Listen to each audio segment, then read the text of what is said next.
Hi all. Okay, I thought I'd try a 5-minute game. Hopefully, I finished on a high at around 2300, and unfortunately I played a game as soon as I came back a couple of days ago and I lost that, but it was a good fight. So I think I'm just below 2300 at the moment. It's going to probably be a very tough game on the auto parrying. So 2289. Remember, the maximum ratings on this is around 2600, even if you're a GM. So it's quite a tight rating system. Okay, so as the opponent can play this, I've successfully done a gambit, well, getting good games with this gambit. I don't know if anyone's ever played this before. So I just want to play b6 and use the c4 square later. So he's weakened himself a bit, so maybe knight h4 here.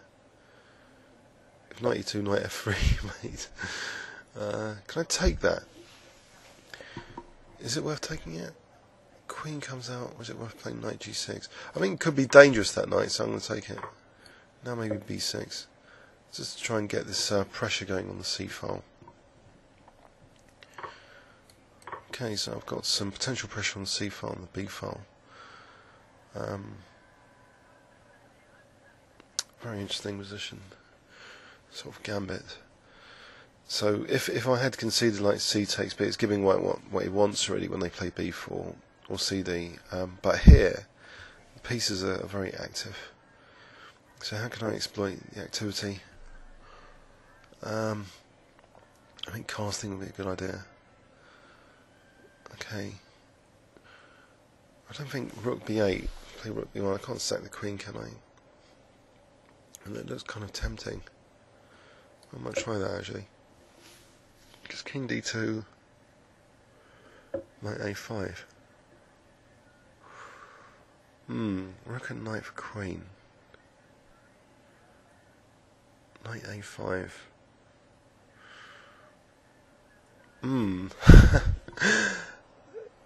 King d2, knight a5, king c2. But where's the attack? I don't know. You know, rook a1 and bishop a4. I think I'm going to go for it. Rook and knight for queen. King still in the centre. So there's an immediate threat, bishop a3. Okay. So bishop b5 is out of the question. We've got to do something about that. King d2, knight a5, king c2, rook a1. So knight a5 now, so my bishop can come into the game. So rook a1, there's king b2 though, so that isn't particularly sound. How about just moving the rook back for a second? Say b6. I'm getting bishop a4.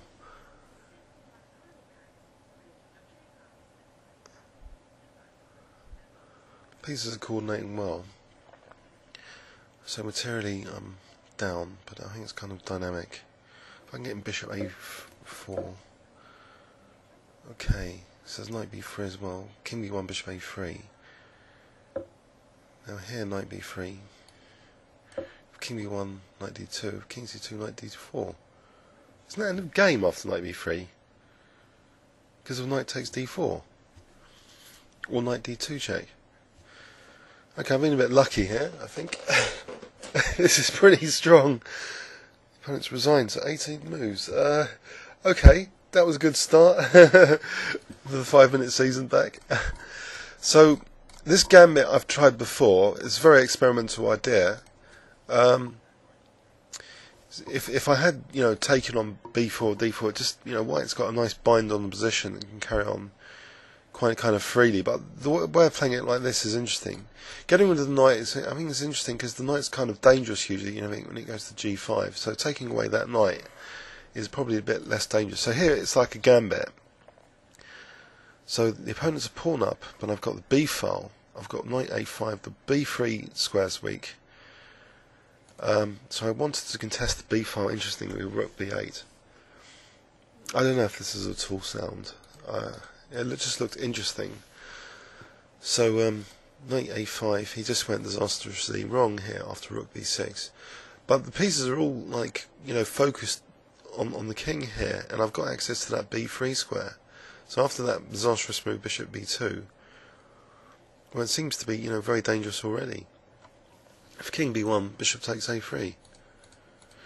Oh well, please leave any comments or questions on YouTube. Thanks very much.